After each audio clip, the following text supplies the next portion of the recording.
Hello, and welcome to this very special edition of The Show with No Name. I'm Adelaide Palmer, and I'm Theonie Rous. Because the name says so. That's it. The Show with No Name was dreamed up by myself and Theonie because we wanted to help charities, profit for purpose, service clubs, and community fundraisers get some profile, get some exposure, brand awareness, and attract volunteers, donations, and sponsors. And we've been running for about 18 months, nearly probably 2 years now. And it is a very special show today. We do usually broadcast at 9:30 a.m. on a Thursday morning, but sometimes we think there are topics that are, and people we want to talk to that are just too important to wait, or we can't schedule them in on Thursday morning. Or, or people work and they can't be interviewed on a Thursday or whatever, but just because they're not available when we normally go on doesn't mean their story still needs to be heard. So we're definitely going to do what we can to make it happen. Indeed we are. So who have we got today, Theonie? So today we have an incredible woman, Krystie Bestt, and her partner, Denny Stribling. Krystie is a 32-year-old mum and a stepmom, and she graduated from uni early last year and began working in her chosen career. So life was all fine and wonderful and, building the life that they love. Denny and Krystie were building the life that they love and planning their wedding coming up in 2021. Then in September last year, Krystie started experiencing symptoms going from migraines to chronic vertigo, dizziness, tremors, just to name a few. And, the list of symptoms go on. And an MRI scan of her brain revealed Krystie has now, I don't know if I'm pronouncing this properly, but a pineal cystic brain tumour. Krystie struggled to find any assistance with treatment here in Adelaide and has not been able to undergo surgery as she'd been told the risks were way too high. She then had a consultation with Professor Charlie Teo, who is interstate, who had offered some news to her that he could perform her surgery, and in fact he has performed it on other patients as well. Krystie's raising funds to help cover, Krystie and Denny, of course, are raising funds to help cover out-of-pocket expenses for this life-saving treatment with a fundraising goal of $60,000. Now, I'm just going to bring Krystie and Denny up on screen. Now, just waiting for the countdown to come up. Hi, guys. How are you going? Thank you so much for joining us. Hey, hello. Good. Thanks for coming up. So we'll start at the back. We'll start at the front end, and then we'll go back and go forward. We just mentioned the fundraising goal of $60,000 is It's not a small figure. It's not it's not a massive figure as far as fundraising goes. It is a decent size figure though. Now we were talking off air before. You have private health insurance, and these are the out-of-pocket expenses that are going to be required to help get the surgery happening. So take us back to the beginning. How did it all kind of, you were having your symptoms, you had the MRI. What happened after that?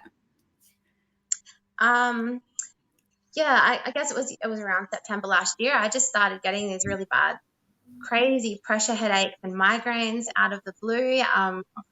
I wasn't really sure. Like I kind of dismissed it at first because it was like 3 or 4 days a week, and I thought, this will go away. It's probably nothing. And then after a few months, it was becoming more and more often, and I couldn't keep ignoring it. It was really starting to interfere with a lot of everything. When you feel awful and you're dizzy and you can't sleep properly and you can't see properly and your head's always sore, it's really starting to become a problem. So I went to the doctor and they did an MRI.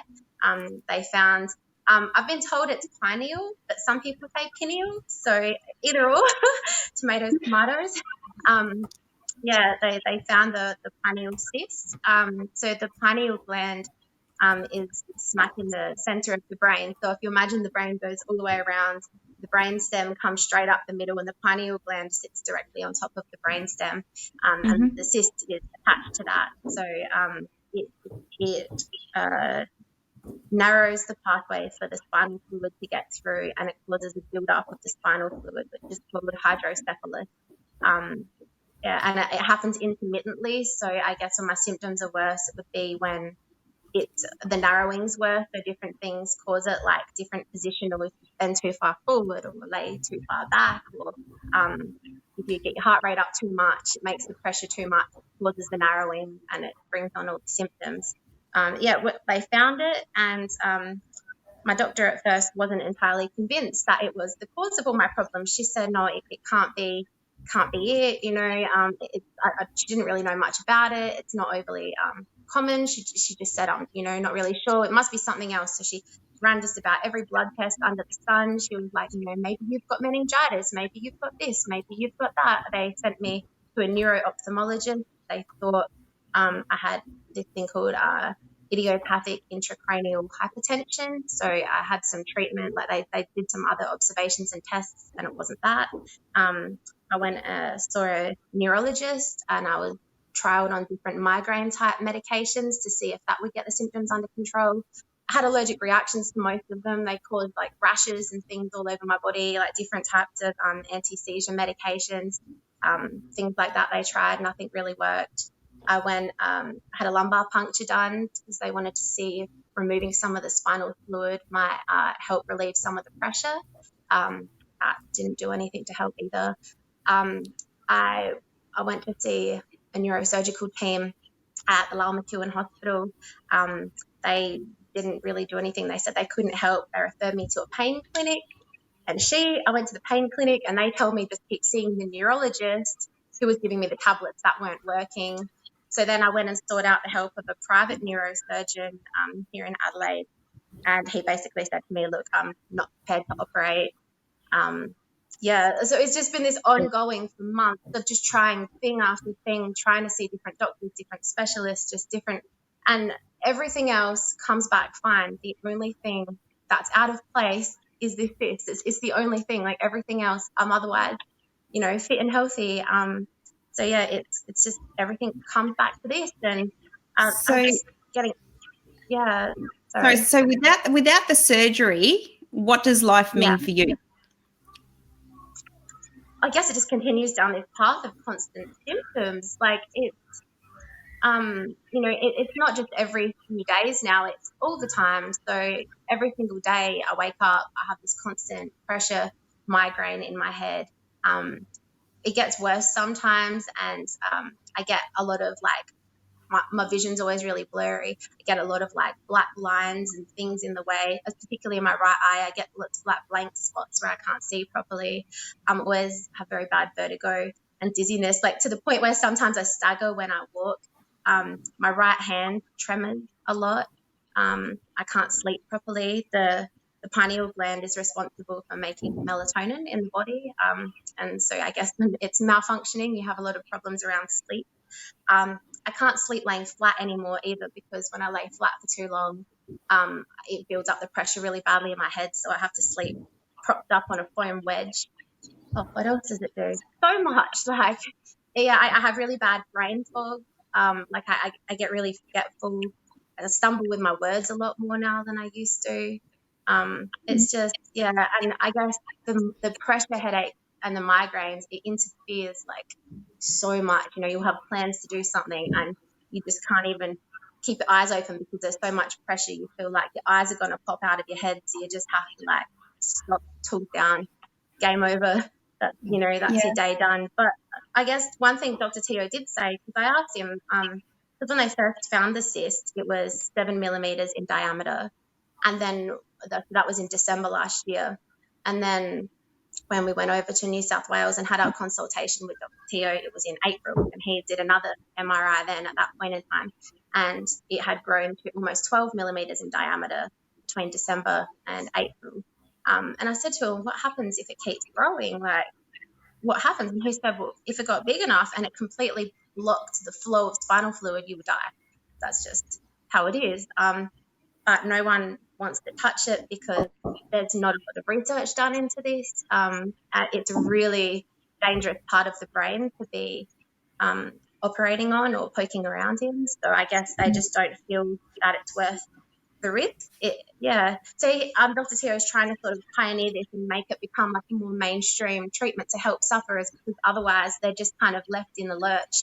They're just left to try medications that don't really help, and they don't have much quality of life. Now, Dr. Teo I've been following his research for quite some time. I know he's been in the media a fair bit lately for other reasons, but that's not what we're here to talk about today. I've been following his research for a while, though, and he's absolutely incredible. So now he has performed these kinds of surgeries on other people before, hasn't he? He has, yeah. Yeah. And what's he said about sex? Yeah. When we saw him in April, he'd said, how many did he say he'd done? About 120? About 120 at that point in time of these procedures on other people. And he said his success rate is like outstanding. He said, other than a couple of minor issues that a few patients had, most people have, near a complete resolution of their symptoms. Wow. And nothing's 100%. So a success rate like that is amazing. Yeah, it's great. Jessica, Like, he said he can't guarantee anything. With any surgery, there's always risks, and he can't promise. Make false promises. But it's a good indication based on the of what he's done before. So it's now we just want to acknowledge some people. Just want to acknowledge some people we have watching. We've got your mum, Nancy, on watching. Yep. You are most welcome, Nancy. Anything we can do to help anyone, we will do.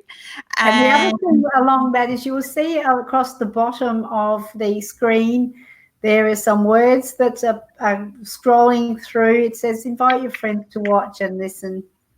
What was that? Scrolling. Oh.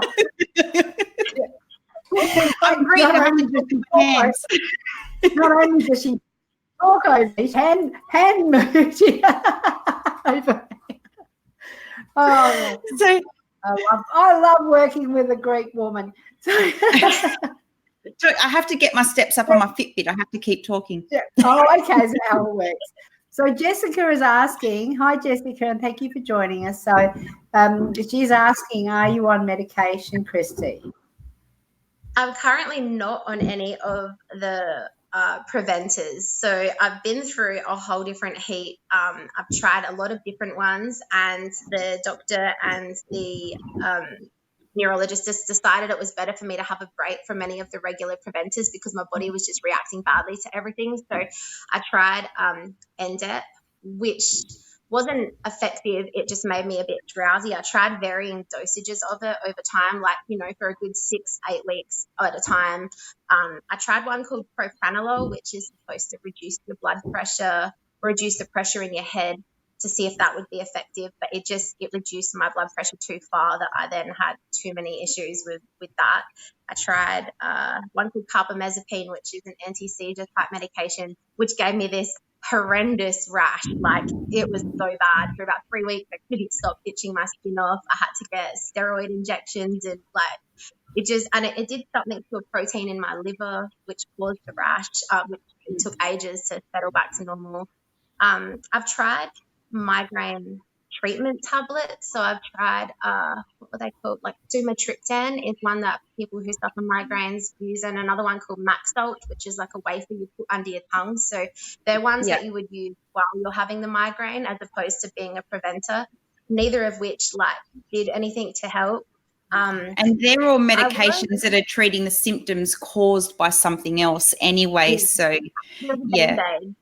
Trying to do the Band-Aids, but they weren't effective Band-Aids.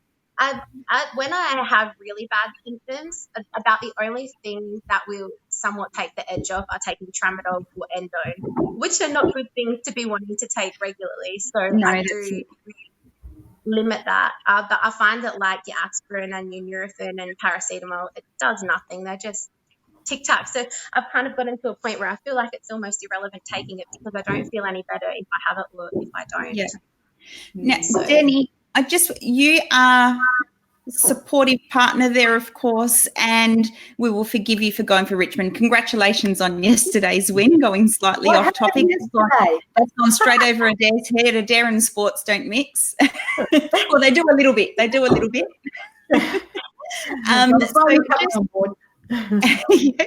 So as your partner's going through all of this, and then you're sitting on the outside watching her suffer these symptoms. Now you're both parents and how old are your children? Mine. Denny, you may speak. Yeah, you may speak. Mine are 11, 9 and 7. And mine are 12 and 16. So they're at that age where they need to be dropped off everywhere, picked up from everywhere, and they don't necessarily demand you chasing them around all day, but you need to be mum's taxi and all that kind of stuff. And then when there's 5 kids, referee. Referees. So for you, Denny, when on the days where Krystie's symptoms are particularly awful, I imagine that you need to take on the role as parent to all the children as well when they're all in the house. Yeah, pretty much. Yeah. I take her son to, I've just had a bit of time off myself, so I've been taking her son to school and to work and stuff like that, and we've been putting up with my dodgy cooking and all stuff like that instead of her cooking. So yeah, it's been fed is best. That's what they say. Fed is best. Yeah, it's true. He'll come and pick me up from work, because I work in the city, so I catch the train to work. And some days when it gets really bad and I just struggle through to the end of my work day, and I'll message him and say, I don't even think I can walk to the train station. I don't know how I'm going to get home. I feel horrendous. And he's like, I'll pick you up. And he will just be my knight in shining armor, and he'll come pick me up from work, and I can just curl up in a ball in the passenger seat, and he drives me home, and I just, take some painkillers and put myself to sleep on the couch, and he takes care of everything. He's been outstanding. That's amazing to have that level of support. So credit to you, Denny, and I think you're working together as a couple to beat this. I did want to ask, and we'll talk about the fundraising in a moment, but I did want to ask, you said you work full time, which is that's a pretty tall order, and if working during the day, if it wipes it out like that, that must mean that you'd have to do certain things to keep yourself in a way that you can work. I mean, that's a credit to you, Krystie. Yeah, it's been tough. I work 30 hours a week, so 6 hours a day over the 5, Monday to Friday. I work in accounts, so I really love my job, and I've been so lucky that the place where I work have been really understanding and accommodating. I mean, I have a desk job, so being at a computer when you have these chronic pressure migraines is not ideal. It's definitely aggravating symptoms a lot of the time, but they've been really good. We just had office renovations, and they allow me to switch off all the LEDs above where I sit, so that the extra brightness doesn't help aggravate. And there's been days where I've been too unwell to go in, and I just message my boss and I'm like, I'm really sorry, it's a very bad head day. And he's like, that's fine, whatever you need, health comes first. So a couple of weeks ago it was really bad, and I ended up going to hospital, and I had missed 3 days that week, but they just kind of pick up and do.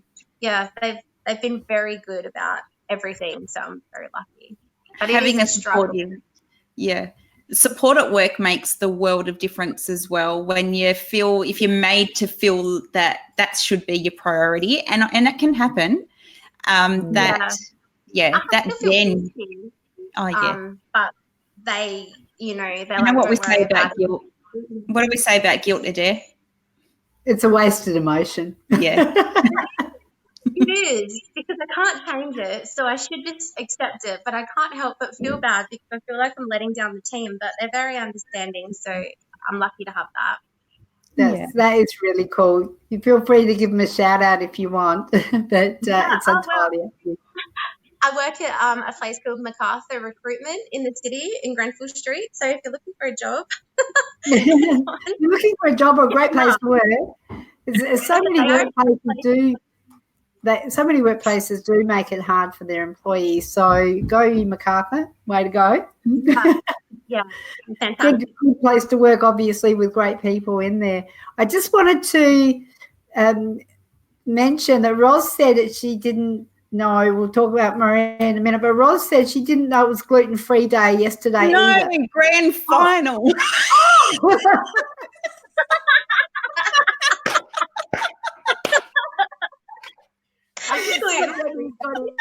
I'm not amused face on. Oh my God.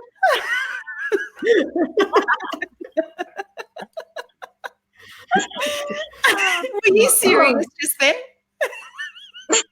That was what popped into my head and that had to come out my mouth. That's funny. On to more serious things. Maria, is this your auntie? She is, she's my ex-mother-in-law, actually. She's a very, very lovely person. We still have a lot to do with each other. And she's my youngest son's grandma. So, yeah, she's been very supportive through this whole thing as well. Hi, Maria. Yeah. Thank you for Maria for stopping by. I really appreciate that. And yes, the thoughts are with you, Krystie. And you'll get there, and you are a fighter, so she knows you, doesn't she? And yes. Yeah. So back onto the serious topic. Grand finals aside, back onto the serious topic. Now, you have run, we alluded to earlier, you have had a few fundraisers. You've got a GoFundMe going. Now, in the blurb above, we do have a link to Krystie's GoFundMe page if you so wish to make a donation to help reach the fundraising goal of $60,000. Now, what will that $60,000 do for you? So that will pay for our surgeon's fee, the anaesthetist fee. It covers our airfares over to Sydney, of which we have to go over twice because we have the initial and then you have to go back for your 6-week post-op. Accommodation while we're over there, lost wages while we're off work, transport costs while I can't drive for 3 months post-surgery. What else? Just all of the extra associated costs that come along with it. So it's a very expensive exercise. When I thought that surgery would be something that it would be a path I might need to go down, I took out hospital cover, which was in February this year, and I have to wait out my 1-year waiting period. So February next year, that will be like active. And so this is all the costs in addition to the hospital cover. So the hospital cover portion will be taken care of by the private hospital cover, but this $60,000 is in addition to what the hospital cover will pay for. So yeah, that's the goal that we're aiming for. Now you have, so we have the GoFundMe link above for anybody who may wish to make a cash donation. You also have a fundraiser coming up in 2 weeks, I believe. Is it on the 12th of October? Is that the right date? Yeah, that's correct. Do you want to tell us a little bit about that? Yeah, sure. We're having a rock quiz trivia night in Port Adelaide at the SA Aviation Museum on Saturday, the 12th of October. The doors open at 6. It'll kick off at 7. So the HR person at my work actually is helping me organise it because my work is so fabulous. And it's actually her husband's band who's going to be playing. I haven't heard them personally, but they're supposed to be quite amazing. So it's going to be a part trivia, part the band playing. It's $25 for adults, $10 for kids 12 to 17, and then kids under 12 are free. So there'll be raffles and silent auctions on the night as well, and some little games in the breaks. Organised a couple of food trucks that are coming along for being able to grab something to eat. And the whole museum will be open for people to have a wander through it, all of the planes and all of that as well. So, yeah, it's going to be fantastic. Really looking forward to it. Yeah, it sounds like a great fun. It does. Now, your mum's doing a fundraiser as well, Krystie. Yes. So my mum is a very good sewer. She's always done sewing. She has a business called Nancy Stroop Designs, and she specialises in making bags, like handbags and overnight bags, travel bags. And she's designed a bag called the Krystie. It's a beautiful hibiscus print travel bag. So she's doing a raffle, an online raffle. You can buy the tickets online. And then when she's sold all the tickets, she'll be drawing that out. So one lucky person will win that beautiful bag. It's really nice. I want one, Mum. Can you make me Well, one I'm gonna pop over there and grab a ticket straight after this because I'm in Brisbane at the moment and I won't be able to make it to your rock quiz. But it does sound like a great night, and I would also encourage people, if you have a bunch of friends, grab a table, grab a heap of people and go along. Tables, you can fit up to 8 people on a table, so the more the merrier. I'd love to have you along. Are you still after items for silent auction and raffles, or is that all covered for? We do have like a reasonable amount, but I guess you can never have too many of these sort of things because it all helps with the fundraising. So if anybody does have anything that they would like to contribute, we would be more than willing to. Yeah, that would be lovely. If anyone and does. there's the link to the event above as well, Theonie. Yes, the link to the event is above, and after this broadcast, I will edit the blurb at the top to add the link to Nancy's fundraiser as well, to make sure that everyone sees that, for anybody who would like to pop in and have a look at that raffle as well. And if you're not in Adelaide, you're not in a position to attend the event, but you'd still like to help out, help Krystie and Denny. Really, it will change. The surgery will change your life. If you are in a position to help, check out the GoFundMe link, and no amount's too large. Well, no amount's too large. If you've got 60 large to spare, throw it over. But no amount's too small, because a dollar's a dollar. A dollar's an extra dollar that wasn't there before. So just don't think that I can only do a couple of dollars. That's not going to make a difference, because if everybody did just a couple of dollars, it'll make a massive difference. And if you don't, even if you can't do that, just sharing this broadcast and helping get the word out there. You don't know who's going to see it if you just pass it along to your friends and family as well. And we will do what we can, as well as buying raffle tickets, to help you raise awareness for your surgery and the associated costs, Krystie. Yeah, that would be great. And even just for this condition in general, there's just so little known. I mean, so many doctors that I've seen here in Adelaide, they just have no idea about this, or they've not heard of it, or they've never come across someone that has a symptomatic pineal cyst before, and they have no idea what to do. I mean, even when I went to emergency a couple of weeks ago, the triaging doctor in the emergency department, she was lovely, but she said to me, "What side of your brain is it on?" And I said, "It's right in the middle." Like, she didn't even know whereabouts it was. And I was kind of gobsmacked. I thought, it just goes to show how little, there really is known about this. So the more awareness there can be, and the more people that are willing to get out of their comfort zone and do the fundraising to have the surgery, the more people Dr. Teo can do this procedure on, the more evidence-based medicine, like the more reports he can publish, and the more mainstream this kind of treatment will eventually become. And hopefully one day it'll be available to people in public hospitals, and they won't have to go through all of this to get the help they need. Yeah, absolutely. Yeah. So Nancy's, your mum's in Queensland as well as me. So Brisbane area, Nancy, we'd have to catch up. You'll be able to pick up your winning handbag. And I want to say, yes, when I win the travel bag, she can hand deliver it to Coochy Island. Well, Krystie and Denny, we wish you all the best. Thank you. Yes, I was just going to say is there anything else you wanted to share before we wind up? Is there anything else you want to share? No, I just want to say thank you so much for having me on. I really appreciate it. And, it's really helpful to get the word out, not just about, the cause in general, but also to try and get the word out about this fundraising campaign that we have going.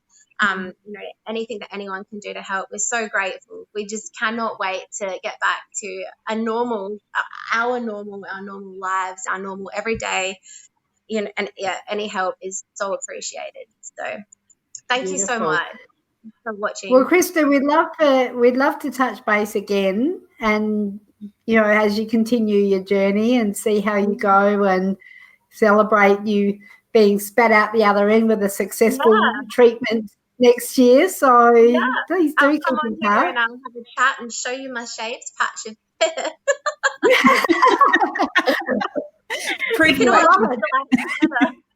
It'll be the most expensive haircut I'll ever have. Hey, you watch how many people follow that trend after. And the most special haircut you'll ever have as well. Or probably. Is that almost like a reverse mullet kind of? Yeah. Oh, no. All right. Well, thank you so much for joining us. Don't go anywhere. We'll be back with you in a moment. So thank you again. We do appreciate you giving us your time as well on a Sunday, because, I mean, we're obviously not happy that you're going through what you're going through. But through the process, you know, through the journey of Adair and I having this show, we've met some absolutely incredible people like yourselves. And so thank you for giving us your time as well. Amazing courage, Krystie. Thank you for joining us. Thank you. So if you are in a position to help, please do. The links are all above. And at the very least, share the broadcast with your friends. You never know who may be touched by Krystie and Denny's story and might want to help as well. Thanks for joining us, everybody. We'll see you on Thursday morning for the show with no names, 9:30 Australian Central Standard Time, or will it be? That'll be Standard Time next week, daylight time the week after, and I'll just get confused about timings, but that's not a problem because we usually sort it out before it switches again a week before. The day off. Bye for Have now. a great rest of the weekend, everybody. Bye.